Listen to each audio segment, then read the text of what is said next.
ni umwanya w'ikiganiro inganzo n'ubuvanganzo. You know what to do with that big fat butt. Wiggle, wiggle, wiggle. Pastor Rutayisire Antoine nakunze iki kiganiro cy'inganzo n'ubuvanganzo cyaje imbere ko izagira kuri Radio Salus. I don't understand. Why? Igihangano cyanjye ni uburyo bwo kuzuka. Ushobora gupfa uyu munsi, iriya stati yanjye ikazamara imyaka ijana. Yanditse ibitabo byinshi byatumye ahinduka umwanditsi w'ibihe byose. Ubwo yari arimo akina filime Fast and Furious yaburiye ubuzima bwe mu impanuka. Nitwa Izere Ruwanjehora, nkunda kumva ikiganiro inganzo n'ubuvanganzo.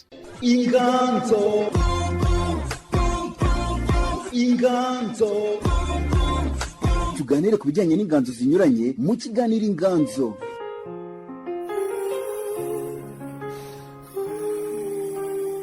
Ikiganiro inganzo ni ikiganiro cya Radio Salus.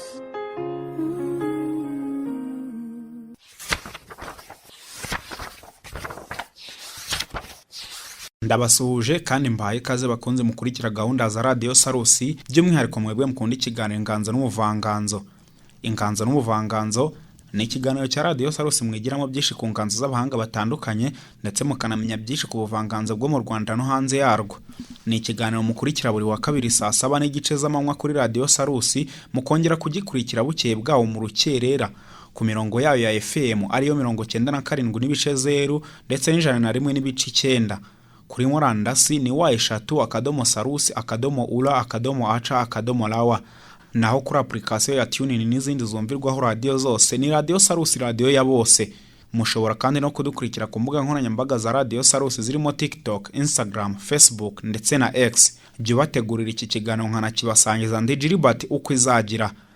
Mbahaye ikaze mu kiganiro inganzo n'ubuvanganzo cy'uyu munsi turi kumwe na Jean Damour Rusanza Baganwa, akaba umwanditsi w'igitabo yise Ntiryari Iherezo, kikaba ari igitabo yarutse gushyira hanze kiri mu rurimi rw'ikinyarwanda, ariko akaba yaramaze kugihindura no mu zindi ndimi zirimo Icyongereza ndetse n'Igifaransa. Turaganira byinshi ku buzima bwe no kuri iki gitabo yaruka gusohora. Ni munyemerere tudatinze uyu mwanditsi tumuha ikaze mu kiganiro inganzo n'ubuvanganzo cy'uyu munsi. Murakoze kunyakira kuri Radio Salus, nishimiye kubana namwe n'abakurikira Radio Salus bose ndabasuje. Nitwa Nsanza Baganwa Jean Damour, ndi umugabo wubatse, mfite umugore umwe n'abana batatu. Mu buzima busanzwe nkora nk'umutekinisiye muri domaine zitandukanye, kuko nize ububaji, amashanyarazi, electronique na telecommunication ndetse n'ibijyanye na air conditioning and refrigeration. Ubwo ni ibyuma bikoreshwa mu gukonjesha no gushyushya. Amateka mu bwanditsi ntabwo mfite amateka ahambaye, kuko iki ni igitabo cya mbere nanditse mu bishobora kujya ku isoko. Ubundi nandikaga bya bindi byo mu ishuri turangiza amasomo. Icyakora nari maranye igitekerezo cyo kwandika igihe kirekire, akenshi nkanibaza aho nabihera, cyane ko iby'ubwanditsi ntabyisangagamo, ntumvaga nuko bikorwa. Ariko nanone nkakunda gusoma ibitabo bitandukanye. Namaze igihe ntekereza ku nzira z'ubuzima nanyuzemo n'iz'igihugu cyacu cyanyuzemo, nibwo numvise mpatwa n'umutima kwandika igitabo cyafasha abasomyi n'abakiri bato by'umwihariko gutekereza ku hazaza habo n'ababo no kuhategura neza, kandi mbifuriza ko niba hari abanyuze mu bigoranye cyangwa bakibinyuramo, bidakwiye kubatsikamira ngo bibabuze kureba imbere, kuko impano ikomeye umuntu wese aba afite ni ukuba akiri muzima. Ibintu byose biba bigishoboka iyo umuntu ari muzima. Nk'uko nabikomojeho, ntabwo nanditse ibitabo byinshi, iki ni cyo gitabo cya mbere nanditse. Iki gitabo nanditse nagihaye umutwe uvuga ngo Ntiryari Iherezo. Abamaze kukibona bacyakiriye neza ndetse neza cyane, bambwiye ko ari igitabo kitagoye gusoma kandi kiryoheye gusomwa, haba ku bakuze n'abakiri bato. Hari umwe mu basenateri ugifite yambwiye ko yagikunze cyane kandi yari afite ubushake bwo gutuma abandi bakimenya.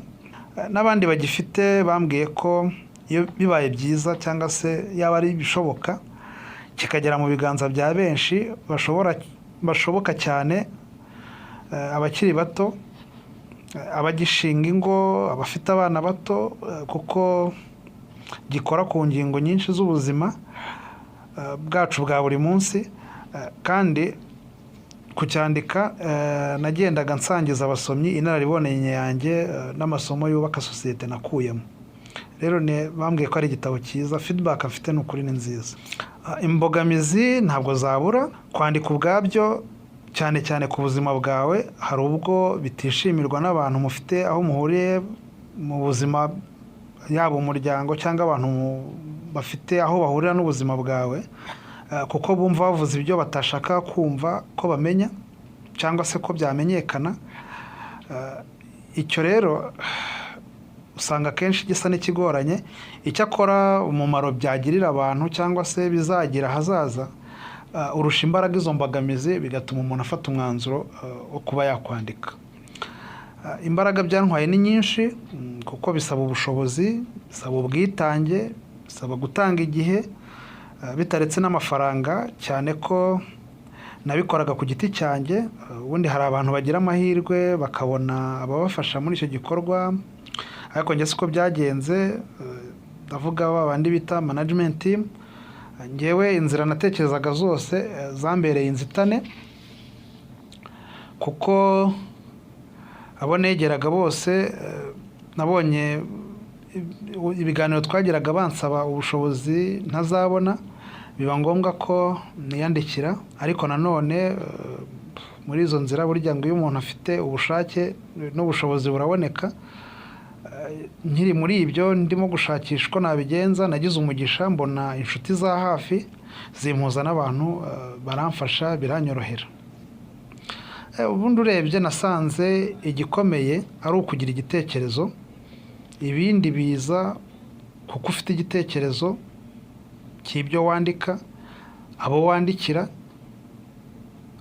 cyangwa se yewe n'icyo bazakuramo. Ntabwo ari ugupfa kwandika gusa nyine ngo ibitekerezo birajuranditse, ahubwo urareba ni bande nandikira, icyo mbandikira ni iki, ese ubundi kizabamarira iki. Ibyo iyo bifite nibaza ko kandi ufite n'uwo mutima ugusunika birakunda. Nibyo byantwaye amafaranga atari make, ariko nanone si menshi. Nk'uko nabivuze, nahuriye muri uru rugendo rw'ubwanditsi n'abantu b'imfura baramfasha cyane, cyane cyane muri editing. Ndabashimira cyane, ntabwo nabona uko mbavuga, babyumve. Ndabashimira ku musanzu batanze kuri iki gitabo. Ikindi nongeraho ni uko iki gitabo nagihinduye mu ndimi mpuzamahanga, Igifaransa n'Icyongereza, ngo ubutumwa bugere kuri benshi bashoboka. Bituma gisohokera mu bihe byegeranye. Urumva ko imbaraga byantwaye zikubye 3 cyangwa 4. Ni ukuvuga ngo urebye hagati y'igitabo n'ikindi ntabwo harimo igihe kinini n'amezi make. Ubutumwa bukubiye mu gitabo, igitabo gikubiyemo ubuzima bwanjye kuva nkiri muto, inzira z'inzitane nanyuzemo n'amasomo byansigiye.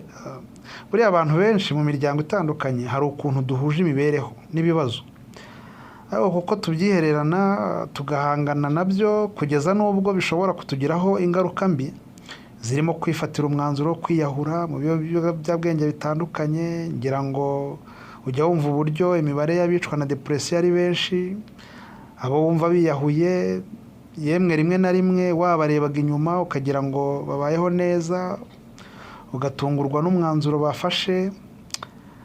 Ngira ngo ibyo byose nabigarutseho kugira ngo dufatanye, tugirane inama, cyangwa se duhana amasomo, duhana inararibonye, ngo abantu bakumire ibyo bintu byose bituma abantu biheba bakibwira ko hari ari bo bibaho bonyine. Ubwo rero bwari uburyo bwo kugira ngo dusangire iyo nararibonye, abantu be kwibwira ko ubuzima bubi barimo ari bwo bugena iherezo ryabo. Oya. Ariko nanone nandika igitabo ntabwo ari abiyahura ngo bahite bapfa gusa, ahubwo hari n'abishora mu ngeso mbi nk'ubusinzi, uburaya n'ikoreshwa ry'ibiyobyabwenge, ngo bacecekeshe umubabaro n'agahinda cyangwa amateka ashaririye baciyemo. Ngira ngo ibyo byose tubigarukaho kugira ngo, cyangwa se nabigarutseho kugira ngo dufashe abantu bahuzagurika bamenye yuko hari abandi baciye mu bihe nk'ibyo, hari abandi banyuze mu bihe bigoye, ariko bakabirenga kandi bakagira icyo bageraho mu buzima. Ariko nanone kandi mu gitabo ngaruka ku buzima bw'igihugu twakuriyemo, twavukiyemo kandi twisanzemo. ibibazo cyarimo tutagizemo uruhare n'inkomoko yabyo, nkabivuga nk'umuturage wabibonye, urumva nyine atari nk'umunyepolitike, kuko abaturage nitwe bigiraho ingaruka. Ubundi ngatanga inama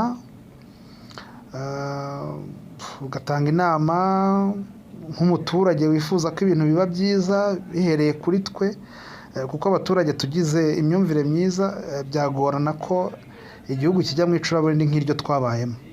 Mu gitabo ngaruka ku buzima bw'umuryango muri rusange, kuko hari ibibazo byinshi mu miryango igenda isenyuka, uburere bugenda bukendera, bigateza ibibazo byinshi tubona mu rubyiruko. Ntanga inama ku byiciro by'abantu bose, kuko ari ibyiciro naciyemo kandi byose nkabikuramo amasomo atandukanye.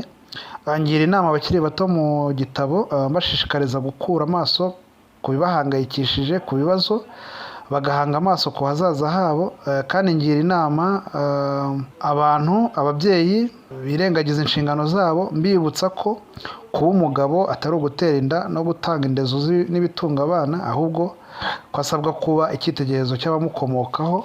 Si abagabo gusa kandi n'abagore mbashishikariza kutaba nk'indabo mu rugo, ahubwo bakamenya ko bafite inshingano, ko babereyeho gufasha muri byose, hatavuyemo no kuzanira imibereho myiza umuryango. Ndasaba ababyeyi kutirengagiza inshingano z'uburezi bitwaje gushaka ibitunga umuryango, kuko ushobora kubibona ukanabigwiza rwose, ariko bikarangira abo wabishakiraga utakibafite, cyangwa bakabyangiza mu kanya nk'ako guhumbya, kuko bize kurya amafaranga ariko batize kuyakorera. Ababyeyi benshi bararira ko abana babo ntacyo bitayeho, kandi aribo babareze gutyo. Hari aho nitsa ku mateka ya kera, aho igihugu cyaguye mu mage ubwo kigarurirwaga n'abanyabungo, nk'uko twabyize mu mateka, kikaza kugobokwa n'igihe umwami Ruganzu yagarukaga avuye iyo yari yarahungiye i Karagwe. Ngira ngo iyo ni experience abantu bakuru bazi, cyangwa se abize amateka bazi, buzi uburyo igihugu cyasaga n'ikiri mu kaga cyangwa se mu mage, cyifuza cyane kongera gusubirana ubudahangarwa bwacyo, cyangwa se gusubirana ishema ryacyo. Ngira ngo wenda ayo ni amateka ya kera, ariko hari n'ibyo tuzi bya vuba biri mu mateka ya vuba. Igihugu cyongeye kugira ubuzima kuri icyo gihe cya Ruganzu. Ntabwo rero ubwo bwonyine bwatubayeho, kuko n'ubwo ubukoroni bwatwinjiriraga bukadukuraho gakondo yacu, kirazira z'umuco nyarwanda, twisanze mu mage akomeye yateje akaga bene gihugu. Bamwe barahunga, abandi baricwa, abandi bahinduka imfubyi. Mbese twari mu kaga, ndetse kanatugejeje kuri jenoside yakorewe Abatutsi. Ibyo bituma ngaruka ku mateka igihugu cyacu cyanyuzemo mu gihe cya jenoside yakorewe Abatutsi mu 1994, kuko nariho kandi ndi mukuru nubwo atari cyane, ariko nigaga mu mwaka wa 6 w'amashuri abanza. Kandi burya ntabwo wakwitandukanya n'amateka y'igihugu cyawe, kuko nitwe bene cyo, ibyiza n'ibibi turabisangiye. Ibyabaga rero hirya no hino narabibonaga, ntanga ubuhamya bw'ibyo nabonye, ngo ntanga umusanzu wanjye mu gutuma abakiri bato bamenya ibihe twaciyemo nk'uwabibayemo, bien sûr, ari no mu rwego rwo gukomeza gukumira ikwirakwiza ry'ingengabitekerezo ya jenoside, ariko tunafasha abakiri bato kubagarira ikiduhuza, aricyo ubuvandimwe n'ubunyarwanda, ngo dukumire ikibi, twimike icyiza kizatugeza heza. Nkashimira kandi ubutwari bwaranze inkotanyi, ariko atari ibyo gusa, ahubwo nanasaba ko twabigiraho gukunda igihugu. Ababyeyi bagatoza abana babo gukunda igihugu, nk'uko abari barahunze bakomeje kugaburira abana babo gukunda igihugu, bakabibakundisha, bakabakundisha igihugu, bababwira ko ari igihugu cyiza gitemba amata n'ubuki, kandi barakirukanwemo. Ngira ngo uwo mutima ni ingenzi kuwuzirikana niba dushaka kubaka igihugu cyiza. Mu gitabo kandi ngaruka ku kwifashisha ahashize twubaka ahazaza heza tuzaraga abacu. Hari aho nifashishije urugero rwo gutwara imodoka mu rugendo, nk'uko ubuzima bugereranywa n'urugendo. Urabona ikirahure kitwereka imbere kiba ari kinini kandi kigaragara neza, ariko ibitwereka inyuma biba ari bito. Ndavuga za retroviseur na netariyeri. impamvu ibyo ngibyo ari bito ni uko ibyo birahure bitwereka inyuma ntabwo bikwiriye kuba ari byo dutinzaho amaso, kuko tubikoze dutyo twakora impanuka, ariko ntitwirengagiza kuhareba. Ikitwereka imbere iyo tujya kiba ari kinini kandi nicyo gitanga umutekano w'iyo twerekeza, kuko tuba tuhitegeye neza. No mu buzima ni nk'ibyo, ntitwirengagiza kureba inyuma ngo twibuke amateka yacu, twibuke aho twavuye, ariko dukwiriye cyane guhanga amaso imbere kuko ariho dufite amahitamo yo kugira icyo tuhakoraho, kuko ahahiseho nyine ntacyo twahakoraho. Dushobora no kuba twarahisanze nta mahitamo twagize yo kuba uko twari tumeze.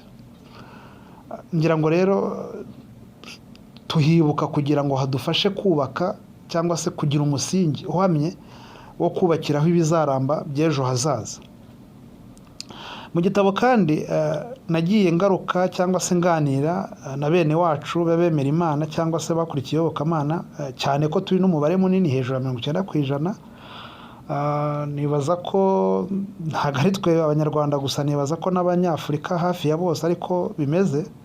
Rero nifashisha izo ngero zo muri Bibiliya kuzihuza n'ubuzima bwacu bwa buri munsi n'amateka twanyuzemo, kuko abenshi bajya cyane mu mateka y'Abisiraheli bakisanisha nabo kuruta uko baba abanyarwanda, kuruta uko baba abanyafurika. Rimwe na rimwe bakaba bakoronizwa n'ibyo bikaba byabibagiza cyangwa se babikwibagirwa kubaka indangagaciro za kirazira, umuco n'ubupfura. Rero mpuza izo nyigisho n'iz'iyobokamana n'ubuzima bwacu ngo tujye tubijyana neza, kugira ngo umukristo mwiza cyangwa se uwayobotse Imana mwiza abe ari n'umuturage mwiza w'igihugu cye. Ni umwanya w'ikiganiro inganzo n'ubuvanganzo. Pastor Rutayisire Antoine, nakunze iki kiganiro cy'inganzo n'ubuvanganzo cya Jiboro kizagira kuri Radio Salus. Igihangano cyanjye ni uburyo bwo kuzuka. Ushobora gupfa uyu munsi, iriya stati yanjye ikazamara imyaka 1. Yanditse ibitabo byinshi byatumye ahinduka umwanditsi w'ibihe byose. Inganzo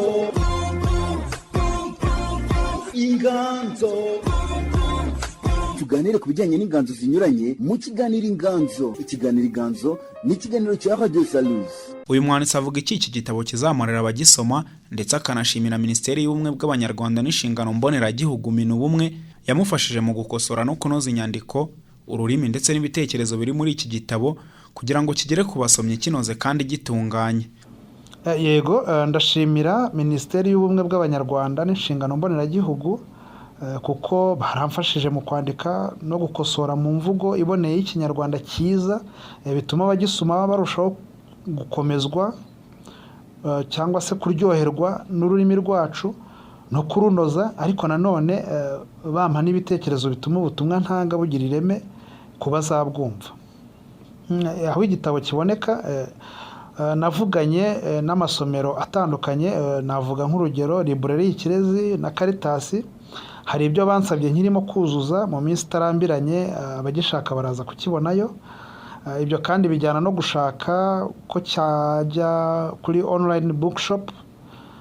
Byose mu minsi mike biraba bikemutse, gusa uwagishaka mbere yaho yamvugisha akanyandikira kuri WhatsApp kuri 0782617740, cyangwa izindi social media platform nkoresha, X yo bitaga Twitter @nergy123, TikTok nergy123, YouTube kuri Nergy TV.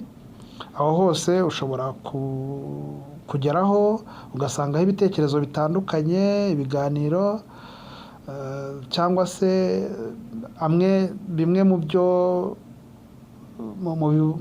mu bisobanura igitabo cyangwa se mu bituma abantu barushaho kumenya byinshi kuri cyo. Ngira ngo abansura kuri izo platform zitandukanye twavugana cyangwa se babona amakuru ahagije. Reka nsoze nshimira abo twabanye muri iki kiganiro, mbasaba kudaheranwa n'amateka yahahise, ahubwo hababera umusingi wo kubaka ejo hatanga icyizere, kuko kuri bo n'abazabakomokaho nibo bafite uruhare runini mu kuhategura, nibo bafite urufunguzo rw'ejo hazaza. ngira ngo kera bajyaga batubwira ngo u Rwanda rw'ejo, ngira ngo urw'uyu munsi rwarubatswe kandi rwubatswe neza, turayibona, rwubatswe n'abatojwe mu bihe byashize. Ubu rero ni ahacu umukoro, naho urubyiruko, naho abakiri bato, kugira ngo bubake noneho ahazaza bahereye ku bigezweho, ngo bubake ahazaza hazira urwango, hazira ingengabitekerezo, hazira ikibi, hazira byinshi byatuma igihugu gisubira habi. Reka rero ahahise he kuba ariho hagena iherezo ryacu ngo ribe ribi, ahubwo kuko ibyo twatambutsemo cyangwa tunyuramo atari byo herezo, duhanga amaso imbere, twiyubake, twubaka umuryango mwiza ushoboye n'igihugu na Afurika twifuza. Murakoze. Ni umwanya w'ikiganiro inganzo n'ubuvanganzo. Pastor Rutayisire Antoine, nakunze iki kiganiro cy'inganzo n'ubuvanganzo cya Gilbert kizagira kuri Radio Salus. igihangano cyanjye ni uburyo bwo kuzuka. Nshobora gupfa uyu munsi, iriya sitati yanjye ikazamara imyaka 1. yanditse ibitabo byinshi byatumye ahinduka umwanditsi w'ibihe byose. Inganzo tuganire ku bijyanye n'inganzo zinyuranye mu kiganiro inganzo. Ikiganiro inganzo ni ikiganiro cya Radio Salus. Ni naha dusoreje ikiganiro inganzo n'ubuvanganzo cya none, aho twari kumwe n'umwanditsi w'igitabo yise Ntiryari Iherezo, Jean d'Amour Nsanzabaganwa, akaba yatuganije byinshi byiganjemo urugendo rwe rw'ubwanditsi, imbogamizi yahuye nazo acyandika n'ibindi byinshi bitandukanye. Jya kibategure nkanakibasangiza ndi Gilbert uko izagira. Ndabashimiye. Ufite igitekerezo ngirakamaro ushaka gutanga muri iki kiganiro, cyangwa se nawe uri umwanditsi, ushobora kutwandikira ku mbuga nkoranyambaga za Radio Salus, cyangwa nanjye ukanyandikira kuri email yanjye ariyo gilbertukizagira@gmail.com. Ushobora kandi no kunyandikira ku mbuga nkoranyambaga zanjye hose nkoresha Gira Gilbert. Ndabashimiye, mukomeze kunogerwa na gahunda za Radio Salus. Ndanabararikira kuzakurikirana ikiganiro inganzo n'ubuvanganzo cy'ubutaha. Ni umwanya w'ikiganiro inganzo n'ubuvanganzo. You know what to do with that big fat butt. Wiggle, wiggle, wiggle. Pastor Rutayisire Antoine, nakunze iki kiganiro cy'inganzo n'ubuvanganzo cya Gilbert kizagira kuri Radio Salus. I don't understand. Why? igihangano cyanjye ni uburyo bwo kuzuka. Nshobora gupfa uyu munsi, iriya sitati yanjye ikazamara imyaka 1. yanditse ibitabo byinshi byatumye ahinduka umwanditsi w'ibihe byose. Ubwo yari makina filime Fast and Furious yaburiye ubuzima bwe mu impanuka. Nitwa Izere Ruwanjehora, nkunda kumva ikiganiro inganzo n'ubuvanganzo. Inganzo tuganire ku bijyanye n'inganzo zinyuranye mu kiganiro inganzo.